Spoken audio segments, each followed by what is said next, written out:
want to safely lift weight, but then I decided to add a little bit of extra, and why maybe certain foot positions and hand positions will work better for certain people when they're lifting weights, and hopefully give you a little bit of understanding of why your coach put some type of exercises in there once you guys start lifting. Anybody's on the call right now? Has anybody been cleared to lift weights or had weights or body weight exercises already added back into their plans? Yes. Perfect. That's going pretty well for you? Yes. Very good. Nice. That's always fun when you could get back to lifting weights. My first major symptom injury, was actually lifting weights, doing deadlifting and football. And then 2 years later, I tore my rotator cuff doing the bench press. So I've definitely had weightlifting injuries from both sides, from the pelvis and also from the rib cage area. So I definitely don't want you guys to be having the same type of injuries I did, because I started weightlifting when I didn't really know what it looked like to be clean, or when I was ready. So I'm pretty passionate about getting you guys to safely load.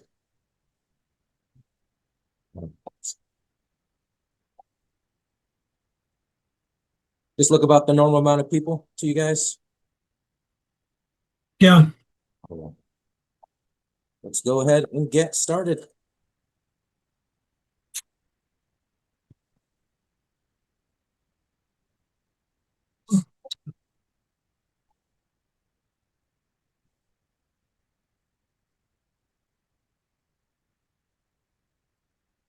Are you guys able to see the slides? Yes.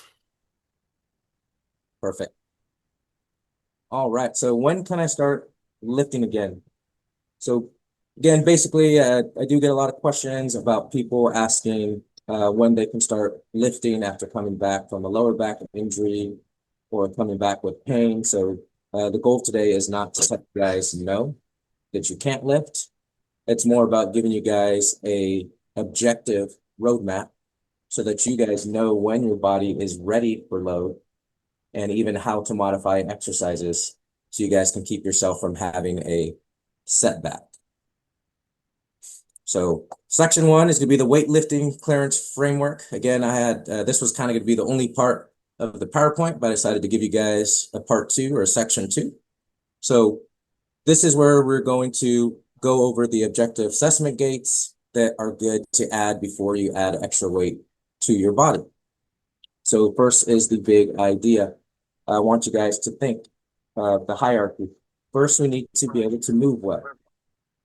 From there, we need to be able to control it. After that, you can add weight. So I want you guys to know that weightlifting is inherently compressive. So it's adding external load to our body, and it's going to push us back down against gravity. And our body, or our spine, a lot of times is the thing that's in the middle of the ground. So if we think of a barbell squat, the barbell is pushing us down. The floor is pushing back up against us. And our spine is a thing that's in the middle. So weightlifting is compressive in nature. So when we don't have joints that can move well, and they don't have access to the space they need to, our body can actually fake movement. And a lot of times it will dump the pelvis and we will arch our back. So if we look at the 2 pictures here, we could see the one with the green lines. Rib cage is down, pelvis is neutral, so it looks like a nice little stack. The picture to the right would be kind of like an anterior pelvic tilt. The top of the hips go forward. That causes the rib cage to have to flare up so that person doesn't fall down. So you can see the rib cage and the clavicle is higher than in here. That's going to cause us to have a back that's arching more than it should, and it's taking more of the load compared to our muscles taking care of the load. So what we don't want to do is add weight to fix a bad movement. We want to fix our movement before we add weight safely. So right off the bat, 2 things I want you to keep in mind. Move well. You got to move well first. Can we control this movement? And then we got to add weight. Second thing is we don't use weight to fix our position. We want to fix our position so we can safely add weight. So joint space and load. So again, weight, external weight, our body weight, that's all going to be compression on our body. And what's going to happen is that is going to put a little bit of extension into us. We're going to have to be able to bear that weight. We're going to have to be able to hold that weight and move against that weight. So if we don't have the correct joint space to do it, we're going to dump our pelvis, we're going to arch our rib cage, it's going to come up, or we're going to really breathe through our neck. So a lot of times we fall in this category of fake mobility, where we think we're doing things pretty well, and then one day out of nowhere, it doesn't even have to be a challenging weight. You maybe just do like a body weight squat, or you're on your warm-up set, and then your back just gives out, and you're thinking, well, what happened? And it was this fake mobility that was happening. So we want to have the clearance first, so we can ensure that our joints, if our joints are in the correct position, we don't really have to think about the muscles. The right muscles will work because the brain is going to pair with our joints, and it's gonna make sure to activate the right muscles to work when I'm maybe doing the bottom part of a squat compared to coming out of a squat, the bottom part of the bench compared to the lockout. There's different muscles that should be activated to fight that motion. So if we have the joint space to do it, we're going to safely be able to load the muscles and not really load the joints.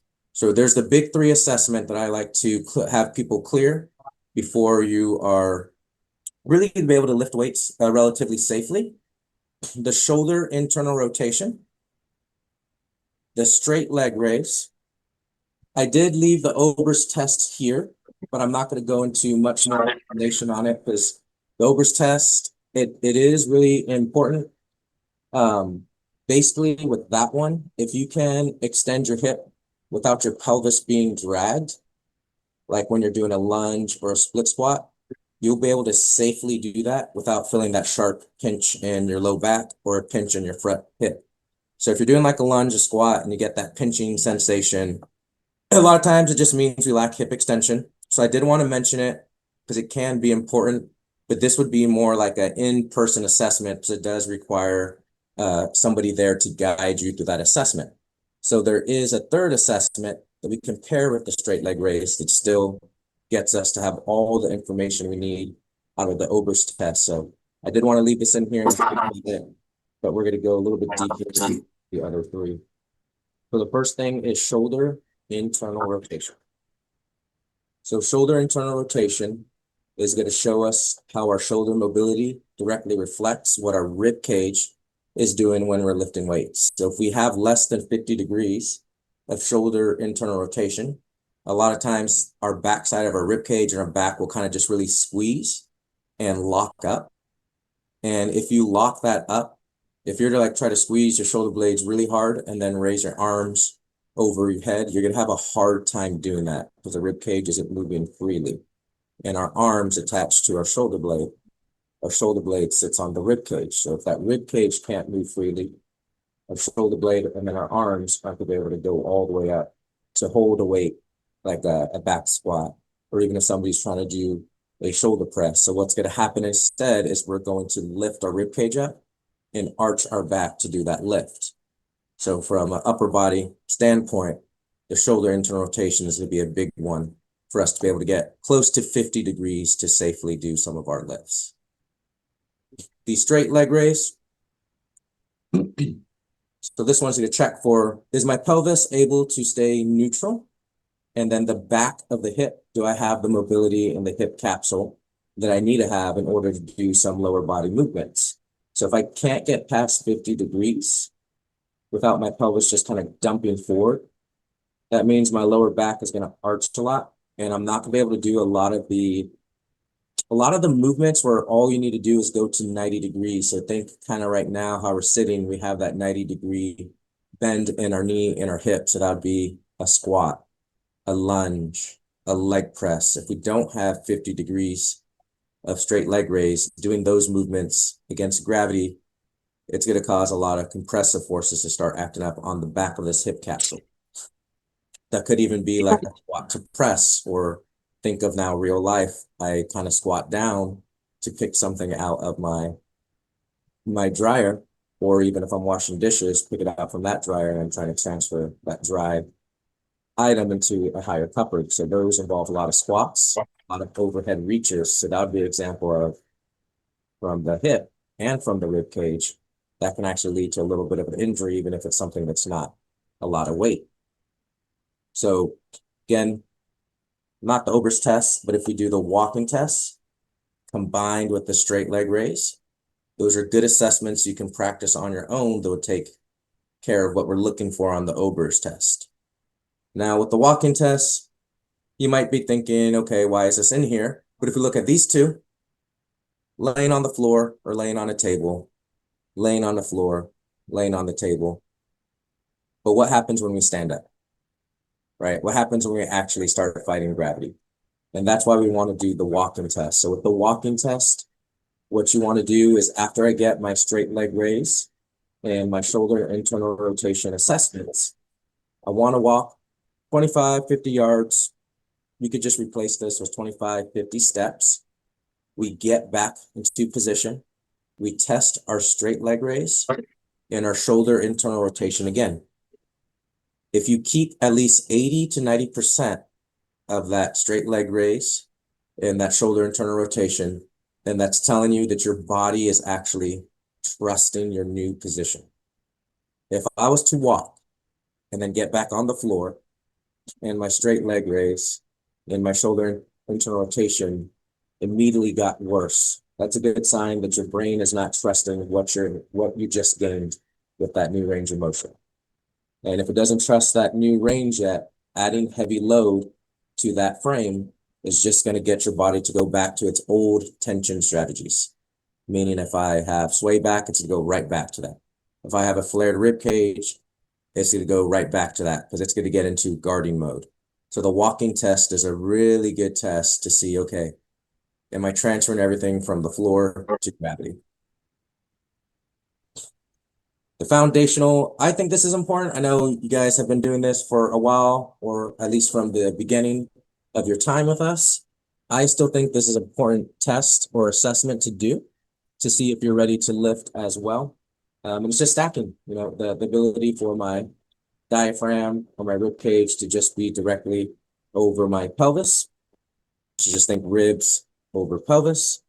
And what I want you guys to think of this one, what I like for the test is if you're to exhale, think of exhaling and trying to maybe fog a bathroom mirror. So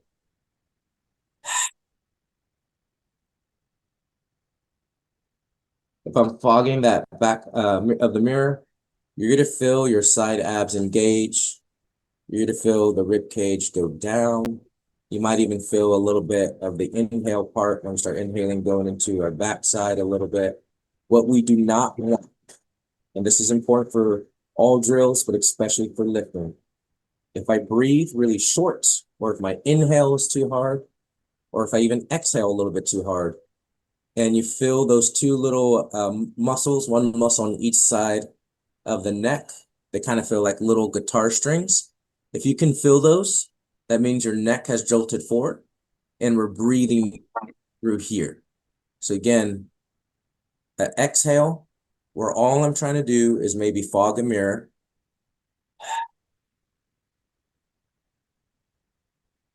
So we're just letting our mouth drop. Our rib cage is stacked. And then that would be at the beginning of a lift. You don't have to do that breath before every rep, but now I'm able to maintain that neutral spine. If I feel the neck muscles working, good chance my pelvis and my rib cage are kind of somewhere in this position. So the neck muscle is supposed to be helpers. So scalings are supposed to be helpers, but they're not supposed to be the primary breather. So I did want to add the stack in there, as a stacking drill is a really good video to go back and look at if it's not on your True Coach plan anymore. If you guys are, for those of you who are weightlifting or about to start weightlifting, go back and watch that video. The first 3 minutes just goes into a normal stack. It's a 7-minute video. The rest of the video goes into how to keep the stack during a squat, during a deadlift, during a bench press. The essential coaching cues, fill the tripod. So if we think familiar with the tripods that hold the phones, if one of those tripods isn't the same length as the others, the moment you add a phone that's maybe 1, 2, that tripod is falling. It's not gonna be able to hold that.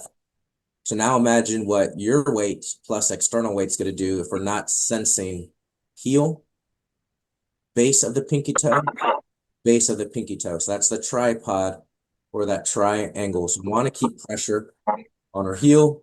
And then when we say big toe, pinky toe, just know we're not talking about the actual toes themselves. If you guys aren't aware, we're talking about the base of those toes. Even pressure. So 25, 25, and then 50%. Depending on the movement you're doing, maybe you'll feel a little bit more on the inner part with the big toe. Maybe you'll feel a little bit go to inner heel. But overall, we never want to lose these contacts on the majority of our lifts. Second thing would be to breathe into the back. And all that means is just don't let our rib cage pop forward. So if you guys do that very deep exhale, that's going to bring your rib cage down. And we don't want that rib cage to necessarily flare up or pop forward when we're doing our upper body movements. So like bicep curls, chest presses, stuff like that. And then lastly, leave our ego at the door. If we lose our position and the weight is too heavy within our, think of it as like a movement budget. My movement budget may not be as big as it used to before I started having back pain, but the goal is as we're going through different phases and you guys are getting more internal rotation, better straight leg raise, your movement budget gets bigger.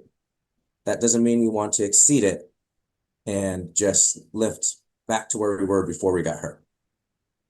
There is a thing such as muscle memory that will allow you to probably get back to whatever weights you're using faster than it was when you first learned how to move those weights.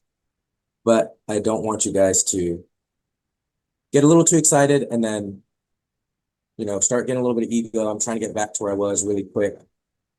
Think of that movement budget scenario. Let me stay within my movement budget so I can lift relatively safe. Now the compensations. Again, the neck tensing. So if I'm tensing my neck, that could mean I am breath holding. So I'm not properly breathing. But again, we stop doing soft inhales, good exhales, and it becomes more like a gasp for air. So think of like if I was about to take myself underwater in the pool or the lake, and I take that big gasp of air, that's creating a lot of tension. We don't want to do that with the knee. Pinching with the lower back. If we're using our spine instead of the hips, that can mean we lost our stack. So always recheck that stack.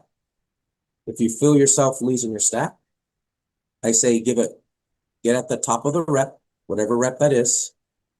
Do your deep exhale again. If you lose your stack another time during that same set, my recommendation is just stop doing that lift.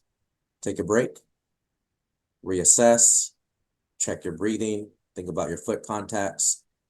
But if you're constantly having to restack, it'll get to that point where you start pinching that back or the brain is just going to lock you up because it's thinking it's going into fight or flight mode. So always say maybe give yourself one chance during a specific set to restack everything. But if you keep on messing up, that could be a good sign. We're going a little too deep. I don't have the foot contacts I need. I'm breathing in a way I shouldn't be breathing. Could be using weight that maybe is a little bit too heavy for me. Or I could just be going deeper than my range of motion currently allows. Lastly is movement decay. Your exercises should be making you feel better, not worse. So a good way to do this is after you guys are done with your weights, if you aren't already. I know Marty, you said you're lifting, so check your shoulder internal rotation and your straight leg raise after you're done with your lifting sessions and see how it is. If it's pretty close to where it was right before the weights, we're doing good. If it is less, could mean that maybe somewhere we pushed a little 2 extra reps, we went a little bit deeper than our body was ready for, but it just gives you a good overall assessment of how your weights are going. Because sometimes we're just happy to be back lifting weights, and emotionally we're gonna feel good, and then the next day you're like, okay, why am I so sore in that area, or is my back feel a little stiff? If we do our assessments, that'll kind of give us a better framework and better time to kind of fix anything, or it could just let us know, hey, what I did was pretty good. So again, ready, checklist. Is my shoulder internal rotation bilaterally or both arms? Is it 50 degrees? Okay, I can keep my rib cage down. Straight leg raise. Is it 50 degrees on both legs? Okay, I could probably squat, lunge, leg press with 90 degrees without any issues. I'm not having any posterior compression in the back of my hip. The walking test combined with the straight leg raise. Okay, both of those look good. There's probably less chance of pinching in the front or back of my hip from doing lower body exercises. And then the stack. If I'm having a hard time, if you're struggling to maintain the stack, just stack and drill in general before you put any weight, these to me don't matter. If you can't keep your stack before you add any extra weight, then we definitely don't want to be putting extra load and compensate our spine. So again, that was the tools I like to use to see if somebody is ready to lift, but I didn't want to leave you guys just there. I wanted to give you guys different variables and what different things could mean that your coaches are giving you, or different things that you may be trying on your own. Or if you're wondering, you know, when I do this with my feet, it feels better, this feels worse. I just wanted to give you guys a little bit more clarity on some of these things. So number one, the exercises you guys are given all have a purpose. We're not just trying to train your muscle. We are also trying to get the joint in a better position. So every exercise your coach is giving you, even if it seems like a basic exercise, is really to maybe help you expand somewhere that you're really tight, maybe add a little bit more compression to a side of the body you don't normally push out of. And it's really not about no squats, no benches, no deadlifts. It's more about how can we change our arm position, the angle of your shin, maybe where you're even holding the weight, and things like foot position to get more expansion or compression out of these lifts. So all of these lifts you guys will do have a purpose based on your assessments, based on your goals, based on any patterns that your coach is seeing you do. So first one is foot position. When we're still in the early stages of trying to gain femoral internal rotation or straight leg raise, when it comes to back pain, most people have more external rotation than internal rotation of the leg. So it's always a good bet to start with a little bit of a wider stance where you're staying where your body and brain are currently pretty comfortable in. So think phase one of weightlifting. Maybe your coach has given you a couple of lifts. They may have you in a little bit more of a wider stance position. A narrow stance, you're going to need to use a little bit more internal rotation. And it's going to demand a little bit more internal rotation. So as your straight leg raise is at 50, and maybe your femoral internal rotation is at 30, then you could start progressing to a little bit more narrow stance. And that could be the only change in a squat from one week to the next or one phase to the next. But it's actually going from a little bit more external rotation to increasing more internal rotation, which is be very good for improving back pain and getting more ability to internally rotate. The shin angle doesn't have to be like this. It could be plates. These are kind of fancy little angle blocks here, but these can also change and depend on what that person's presentation is like. It can change how the brain is sensing gravity. So if my heels are elevated like this, what happens is, I know we can't see the whole body, but we're kind of angling down. So the person standing up, initially, maybe gravity would almost want to take them down in the direction their foot is going. The brain won't like that. Its main thing is to keep you upright. So that will be a time when the brain will actually say, wait, hold on. I feel my angle going down. Let me shift my body slightly back. somebody who has a anterior pelvic tilt, their hips already angle forward. So this would be a safe position for them to do because they put their foot on a block. The body brings them back a little bit so they don't fall, so that top of the pelvis goes from hanging forward to a little bit more neutral. It's a good way to get somebody to do a movement with a neutral spine when maybe they're still learning how to do that in and of itself with their joints. So for anterior pelvic tilt, heel elevated would actually be really good. Sway back, we could actually do the exact opposite. We could have our toes, it could be just the toes. Again, it doesn't have to be the foot. So base of the toes and the toes themselves can be elevated. If my foot is elevated, or if you guys, even sitting down, if you were to just lift your toes up, the weight automatically transfers to the back of the heels. That means we'll transfer more weight into the back of the hips. So think of maybe more of like sitting down back into a chair. We're using more hip position than maybe knee squatting down position. For somebody with a sway back, the bottom of their pelvis kind of tucks in. If I shift weight from my toes to my heels, the bottom of my pelvis will kind of go back and be a little bit more neutral. So for a sway back, toes elevated compared to anterior pelvic tilt, heels elevated. They both do their thing about getting our pelvis back to a good stack. So if you're ever doing movement and you have toes elevated, it could be because your presentation, it could be because your coach is just trying to get you to use a little bit more hip. Heels elevated could be because they're trying to have you be a little bit more neutral in your step. Again, it doesn't have to be these fancy plates. You could use like regular plates. You could step on towels, things like that. Load management. Where am I putting the weights? So this gentleman here has a weight in front of him. That would be at just weight anteriorly. What that does is it just helps him counterweight his spine, so it could be stacked a little bit more vertically. So this would also help kind of the same way this one did. So it'd be a very good movement, having something in front of you for somebody with an anterior pelvic tilt. It also allows the brain to kind of just focus on the movement compared to having, if the weight was back here, you could probably appreciate how that would maybe kind of push that person's torso forward a little bit. So the brain would just have to do more to try to keep a neutral pelvis. We look at the other two on the left. There's contralateral, ipsilateral. Contralateral just means that if I'm using my left leg as the front leg, I'm actually holding the weight in the right arm. So the leg that's forward, the opposite arm is holding the weight. That leg is going to shift kind of to the side where the weight is a little bit. So that foot would kind of put more pressure on the inside of the foot. That would increase rotating inwards.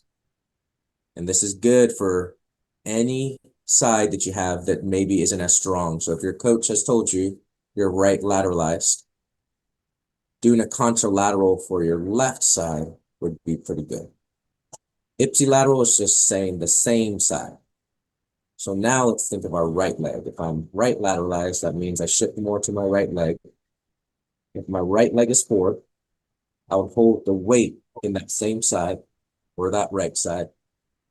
So it would increase now, since the weight's kind of on the outside of the body, it will increase more of our foot trying to balance that weight by going a little bit more into the outside. So think kind of pinky side of the foot, outside of the heel. So it's moving outwards or externally rotating. What that can help somebody do is use those glutes to push out of the right side. So don't have a picture, but if you kind of just think of like a split stance, left leg is forward, right leg is back. Let's pretend this person uses more of the right side. Having the left leg forward and the weight in the right hand would help that left side to get stronger about putting weight more closer to the inner part of the foot, which means it's going to have more power, more occupancy, which is what we're trying to train for that side, because the brain doesn't trust that side as much yet. when we move the right leg forward, while we're working the muscles, we can still teach the brain how to push out of that right side so then we can go into the left side. I know that's a little bit hard to maybe understand with no pictures, but it's just a way how even where I hold the weight, whether it's in front or behind, same side that's forward or opposite side that's forward, just know that your coaches are taking all of that into account for you guys. So this is not stuff you guys necessarily have to know, but I do like to share this information with you because if it makes more sense or you can see the reason, I think that definitely makes things a little bit more exciting and interesting. Reach and grip. This picture here is just showing the different degrees of shoulder raising. So don't necessarily like his positioning here, so let's try to ignore that. But we could do a low reach, 30 degrees, 45, and 90-degree reach. You could actually go all the way up to 180. He's kind of more in this 120, so that's what we mean by reach. Am I reaching low? Am I reaching straight? Am I reaching high? And if you guys want to practice this right now, if I was to reach my arm up as high as I can, you would kind of feel your back muscles working a little bit more, and it opens up the chest. That chest will kind of open. Now, if you move your arms all the way lower to about that 30, 45 degrees, you'll feel your upper back muscles. They just kind of relax. You don't feel any squeezing in there. So those upper back muscles are a little bit more relaxed. So a higher reach can help expand more of the front of the rib cage. A lower reach can help expand a little bit more of the back of the rib cage. A 90-degree reach can do a little bit of both. So your coach may have you do one reach with your right hand and a completely different reach with your left hand. And just know that's not them trying to be funny or mess with you. They're doing it for a reason. We also have hand positions, palms down, palms neutral, palms up. This picture doesn't show it too well. The reason why the reach itself is a little bit more important, but since everything attaches to each other, the hands do play a role. So if you guys were to put your palms facing down, your elbow will naturally kind of turn out. But if I was to have my palm facing down and then try to turn my elbow inwards towards the body, your hand will kind of move with it. And I'll kind of show you guys what I'm talking about once we're done with the slide. So pronated grip, when my palms are down, my elbow goes out. So that would be a little bit wider grip. So think of like a wide grip bench press. The wider my position is, the wider my hands are from my body, that would be a little bit more of a opening of the front. The closer my arms are to the midline of my body, like tucked in, like a close grip row, I would be able to better open up the backside. So just a small little example with squats. It's not the best picture, but it was the one I could find. He's in that wide stance we talked about. He's using a plate in this picture, so I did want to show you that so you guys don't think it always has to be that fancy plate in the other picture. It could be anything your heels are on. This could literally, I've done it with people with books. So his heels are elevated. You could tell his body would almost want to put more pressure on his toes, so his body would want to sink forward. So his brain's going to have him sit back, so his pelvis stays more neutral. He's going a little bit wider. So this guy would be a phase one. He's still trying to build more internal rotation, so you could tell his feet are pointed out. And he has the weight in front of his body where it's allowing him to keep a neutral spine. So this would be a very good way to start off on a squat for an anterior pelvic tilt person. So again, trunk is more upright, you're more tucked. This person doesn't have to think as hard to hold his center of gravity because the heels, the weight, even his stance is doing a lot of that for him. So hopefully you guys can appreciate that. But in phase one, or when you're barely introducing weights, we're trying to do things with your legs, foot positions, maybe what you're stepping on, the weight you're holding on. We're trying to make it easier for you to manage your center of gravity, because if the brain can sense that it's safe, it's not going to lock up. It's not movements that themselves that are bad. A lot of times what happens if we put our body, like if he was maybe not using the plate and he was a very narrow stance, putting the bar on the back of his body, he would have to challenge his own body a little bit more at that time to manage the center of gravity. The brain may think, what the heck is going on? I don't like this. I'm going to lock up your back. The brain thinks it's successful because it's keeping you alive. If I lock up my back, I can't really move. For us, it hurts. But for the brain, it thinks, hey, I stopped you from falling down. That's the brain's main goal. For a row position, this is one of my favorite row positions for getting the the front expansion going. So this is a long seated row.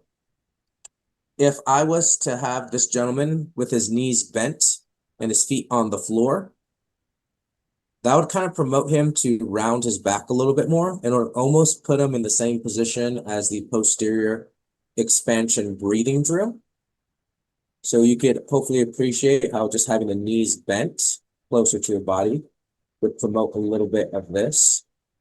Right now he's in the starting position, but by the time he rows back, his chest is actually going to be opening up. His shoulder blades are going to be squeezing. The straight leg part is allowing his chest to just be a little bit more neutral and slightly lifted. So doing a row like this compared to a knee bent row could even change which part of the rib cage that person is working on a little bit more. Doing one, I'll show you guys without the PowerPoint, so it's a little bit easier to understand. A single arm row can actually promote the back on one side to open up and the front on the other side to open up. So again, the reason why we have single arm rows, long seated rows, bent rows, rows on the bench, all of those are going to be in there for a reason. Chops can be another one. These I like involving chops to extent because this is going to be, think of like maybe people who need to have rotation, playing golf, stuff like that, other drills that they're lifting for. Chops would mean I'm driving that resistance upwards, a little bit more expansive. So for people who are really tight and tonic, so think maybe my shoulders are rounded forward, my head's still going forward, maybe I'm still in phase one, so I'm opening up a little bit, but not quite there. This opens you up. Now let's say somebody has already gone through phase one, maybe they're in phase two, phase three. They want to create a little bit more power with their lifts. Again, maybe they want to translate to a throw or a golf swing. They might do the actual lifts where they're moving the weight down. So that's bringing rib cage closer to pelvis.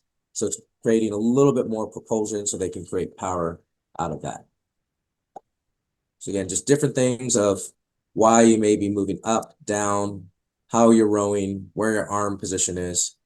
And again, won't go over this one too much, but I did add it again because it's super, super important. We always want to sense the tripod on any exercises, even like this. Sense the tripod. 80% rule. This just means that if you're doing an exercise, 80% of that exercise needs to look basically picture perfect before you progress in that exercise in any way. So if I'm doing a set of 12, and by the time I get to 6, 7 reps, maybe I'm already losing balance. Maybe I'm already struggling with form. You're not ready to progress on that movement yet, whether it's weight, whether it's split stance. So if I'm doing a wide stance squat and only 60, 70% of that form looks good, I'm not ready to move my feet inwards. This is something I don't want you guys to spend a whole bunch of time thinking about when you're lifting. So what I like to do is eventually I like to reach the 10 rep goal. There's nothing magical about 10 reps when it comes to fat loss, muscle building, strength, or whatever. It just makes the math easy. So for my first 8 reps of whatever exercise you're doing, for my first 8 reps, I'm keeping my stat, I'm keeping my tripod, I'm keeping perfect form. Okay, maybe you're ready to make your exercise a little bit more progressive. That could be I add 5 more pounds. That could be, okay, maybe now I go from a wide stance in a squat to a narrow stance.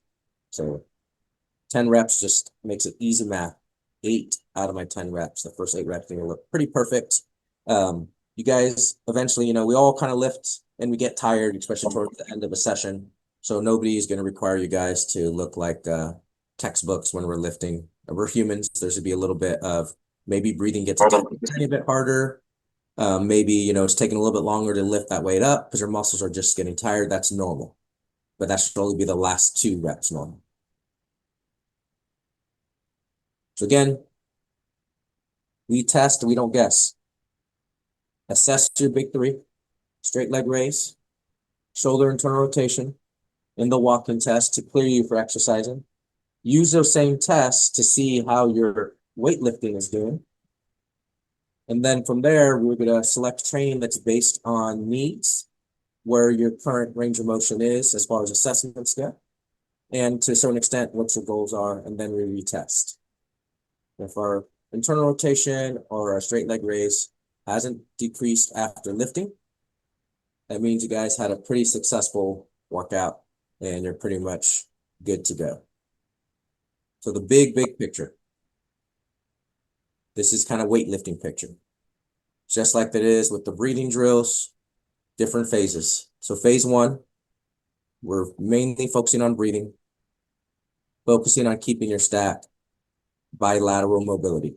So a squat with both legs, holding the weight with both arms. Phase 2, this is where you might see more one-sided movements, or the exercise I was talking about where left leg is forward, but you're only holding the weight in one hand. This is where it starts getting a little fun, a little bit more with my in-person clients, but I actually during this phase like to start having left side days and right side days. I know it seems really funny to say, hey, I'm going to the gym just to train my right side, but maybe you're training that right side to learn how to push out of it. And then the next time I'm training my left side to learn how to hold weight. So you can kind of break it up from full body to one-sided movements. So that would be why maybe I'm doing one thing with my right arm, but I'm doing something completely different with my left. Once that's pretty good, that's when your coach will kind of add more stuff that's more athletic output, maybe drill a little bit more golf-specific drills if somebody wants to get back into powerlifting or they just want to be able to be a little bit more functional. This is where you kind of go back to, for lack of a better word, what seems like the normal weightlifting that you see most people do. So this is where most people start, which is why they get hurt. We need to start on phase 1, graduate to phase 2, and go to phase 3. So the last thing I want to cover is just the golden rules. Move well. If we move well, we got to be able to control it. If we can control it, that's when you finally start loading it with weight. The exercises are to match you. So it's not the basic exercises for everybody. The exercises are going to match that person and what they're trying to improve. And better movement, the 8 out of 10 rule, or the 80% rule, better movement always comes before more weights. So before I turn it over to questions for you guys, just to cover a couple of questions that I do get a lot of weights would be if I fail, let's say I fail one of those big 3 tests you're talking about, does that mean I can't lift at all? Absolutely not. That's not what I'm trying to say, but it just means that we highly need to adjust our exercises. And it is going to be harder for your body. It's going to be easier for your body to compensate. So there may be a little bit more regression. So I'm not saying you can't lift. My preference would be that you don't, but obviously you can. Why do my muscles feel tight right after I work out? That's just the brain thing. You got more blood flow. When we lift weights, the muscles are automatically going to repair mode. So weightlifting, feeling tense and sore there is a little bit different than the positional drills. Usually if we're really sore after positional drills, we did something too hard. Weight drills, there's to be a little bit of soreness. I don't want you guys to be too worried about that. You do approach that a little bit differently. How do I know if my pelvis is stacked while I'm lifting? Maybe you're on rep 7 or 8 and you're not thinking about your stack too much. Basically, you can just exhale completely through your mouth.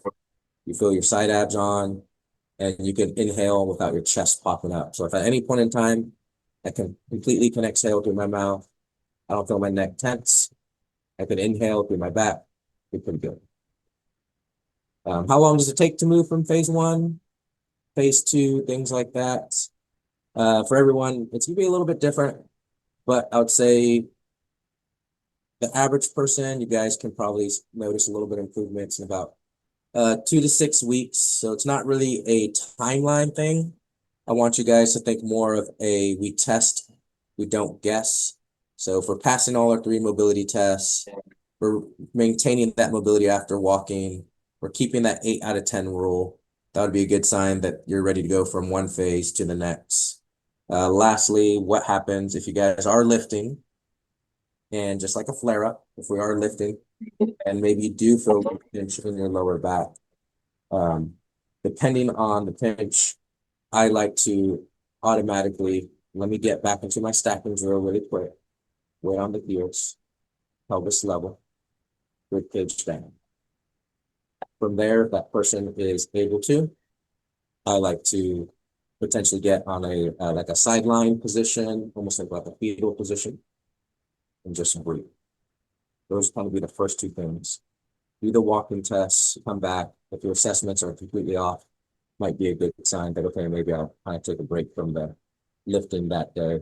But if you do your stack, you feel good, and assessments look good, I'm okay with that person finishing their weightlifting for that day. I would recommend maybe reduce the weights. Do you guys have any questions at all? I know that was a lot to digest. One of the things I've noticed, Wednesday I had a big flare up in the morning, and usually of late, the last 2 weeks or so, the low back's been pretty tight in the morning. The pain, but Wednesday it was 5 to 6. It was more than I've had in a long time. Yeah. So I was scheduled to do the weight training and then the other exercises that her oldest uh, prescribed. And so I skipped the weight training and did them in the evening because the pain, it's like I don't want to push anything. And got up the next morning with zero, no pain at all. And I don't know whether that's coincidence, if that's the weight training, just I don't know. No, it's just you being smart. You know, you woke up, felt a little bit of stiffness, and one, it's a testament to what you've been doing leading up to this point, that your body doesn't hold on to that flare up. So not that flare ups are zero, but Right. we're okay. Hey, I actually overcome my flare up that same day. So they're smaller, and the brain, especially with her oldest, I'm assuming he probably has a good amount of neurological drills. You do too. Yes. So, Yep. so the Yeah, brain a lot of- gets very good at calming down. So the brain doesn't treat a flare up as, oh my God, what's going on? Let's go back to ground zero. We're in pain. I'm going to lock everything up. Now it's kind of taking that as like, okay, something didn't line up with the signals. Something felt a little off. But at the same time, I have these new positions. Maybe my vestibular system, maybe my eyes are a little bit better than they were. So the brain kind of gets a, hey, guys, the eyes and the vestibular system's telling the brain, hey, we're actually okay. That was Yep. just a weird, ever happened, put in sleep position, drills before, whatever it was. That was just a small little slip, but we're better. But good job on waiting into the evening. Another thing you could do would be like some leg pain. Try your shoulder internal rotation, straight leg raise. If it's a little bit less than normal, um, do a little bit lighter weight than what you're doing right now, if you can, or a little bit less rep. If your shoulder internal rotation is less than 50 completely, and straight leg raise is less than 50 completely, then maybe I'll kind of message roll this, or anybody's coach and be like, hey, this is kind of what I noticed. My straight leg raise went below 50, shoulder internal rotation went below 50. You know, maybe you push the weight session back the day after. Yeah, my assessment's been pretty consistent. Um, but actually I I added weights Yeah, during that session. there you And go. I was being real conservative the first time I did it, and just to get a feel for the movement and stuff. And it was just obviously not enough weight. So I tacked on some more weight. And, it was, about the eighth or ninth rep, I could feel it getting tired, but Yeah. I continued through. And so I've done, heavier weights like two different sessions. But the first time I loaded weight on it, that's when I woke up the next morning with, a 0 to a 1 pain Yeah, level, which I thought was pretty crazy. So if I had a win, it was the fact that I learned that yeah, flare-ups do come to an end, yeah, and so I'm happy with that. perfect. Yeah, keep up the good work. Thank you. But there's definitely a way to not only adjust the lifting, but progress yourself too. So, any questions from anybody else regarding the weightlifting? Oh, if not, I'll show you a couple things. So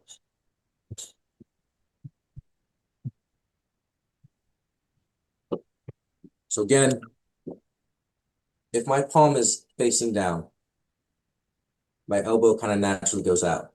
So it just makes it easier to be a little bit wider to get more expansion in the front because this is kind of opening up once I do a row. The more I turn my arm, you're gonna kind of notice that elbow kind of drops with it. So it'd be really hard for me to do a neutral grip row and try to keep my elbow out. You see how my shoulder kind of just rotated in there like that? That wouldn't feel too nice. So that's why I put hand position in there. The arm path is more important, but since everything is connected, the type of hand, like you guys go with, sometimes you can't choose how to rotate your hand with a band, a cable, or dumbbell. So depending on the machine you have, it kind of dictates sometimes if you're doing like this or maybe for here. And that goes with pulling and pressing. So overhead or horizontal. The wider my arm path is, you get a little bit more expansion here.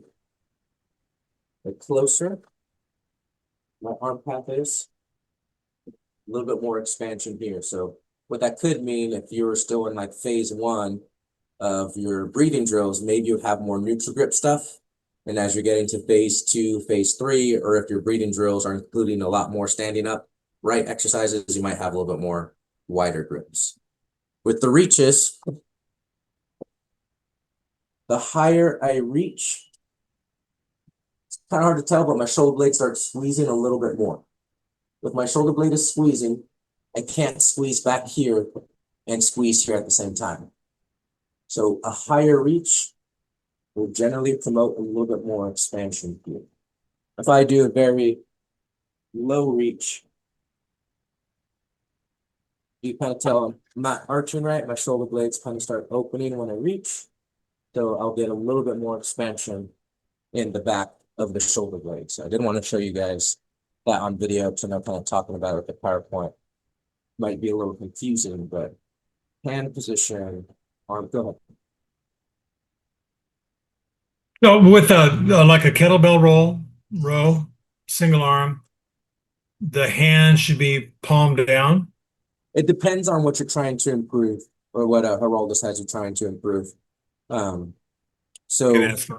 yeah, or let's say for example that maybe your shoulder external rotation is pretty much already 90 and your internal rotation is pretty much already 90. Then by that point, it could be like, hey, like you set up an exercise based on more performance goal, right? So initially exercises are based on if we're still trying to get expansion somewhere, propulsion somewhere. So another thing would be like, are you guys familiar with like the landmine press where you kind of put that bar in the corner? It's like a Yeah. bar stuck in the corner. So if I was pressing with my right hands and my right leg is forward and I'm pressing, it makes it easier for my sternum to turn into my left.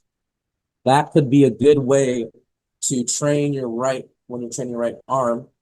That I'm using that exercise not just to train my right arm, but to also teaching my brain like, hey, I still want you to learn how to turn into your left if that person is more right lateralized. Same thing with the one arm reach. And this might be something that you could kind of think about a little bit, Marty, when doing that kettlebell row. I'm gonna do a 90-degree reach. If I'm doing like a cable row,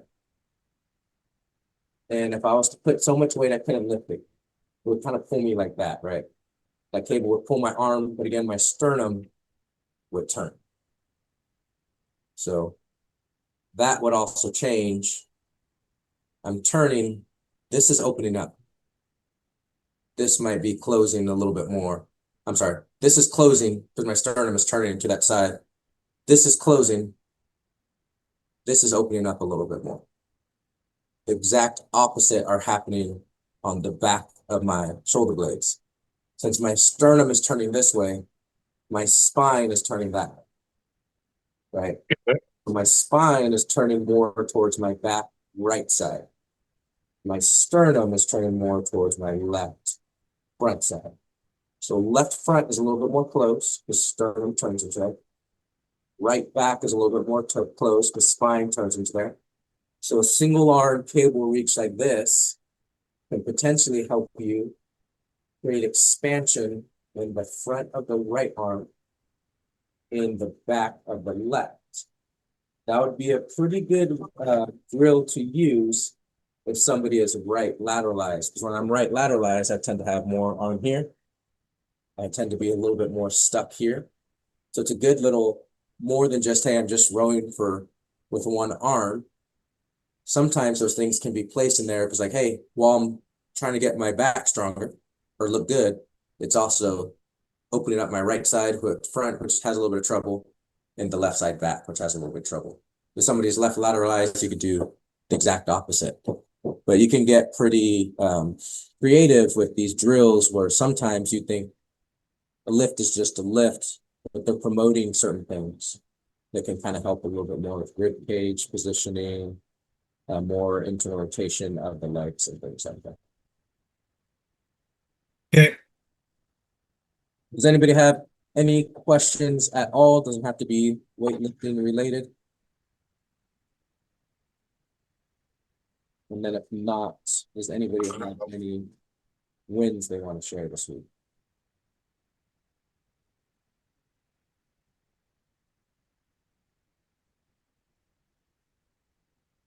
All righty. Well, again, feedback is always welcome with the time of these calls.